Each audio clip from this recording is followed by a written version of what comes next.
આપણી મોટાભાગની વાનગીઓમાં તેલ, ઘી, માખણ વગેરેનો ઉપયોગ થાય છે. તે શરીર માટે જરૂરી છે, પરંતુ તેનો વધુ પડતો ઉપયોગ તમને સ્થૂળતાનો શિકાર બનાવી શકે છે અને તે બિનચેપી રોગો સાથે પણ સંબંધ ધરાવે છે, જેવા કે હાઈ બ્લડ પ્રેશર, ડાયાબિટીસ, હૃદય રોગ વગેરે.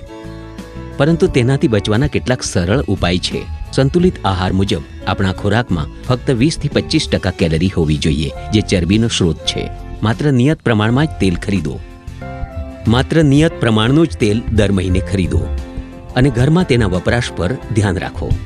તમારા દૈનિક ભોજનમાં ધીમે ધીમે તેલનો ઉપયોગ ઓછો કરો. રાંધતી વખતે બોટલને બદલે નાની ચમચી વડે તેલ ઉમેરો. તળેલા ખોરાકને બદલે બાફેલો, વરાળવાળો, શેકેલો અથવા ભૂંજેલો ખોરાક ખાઓ. હાઇડ્રોજેનેટેડ વનસ્પતિ તેલમાં ટ્રાન્સ ચરબી હોય છે, તેનો ઉપયોગ ન કરો. બેકરી ઉત્પાદનો ઓછા ખાઓ. તેલનો ઓછો ઉપયોગ આરોગ્ય સારું કરે છે અને કુટુંબમાં સુખ વધારે છે.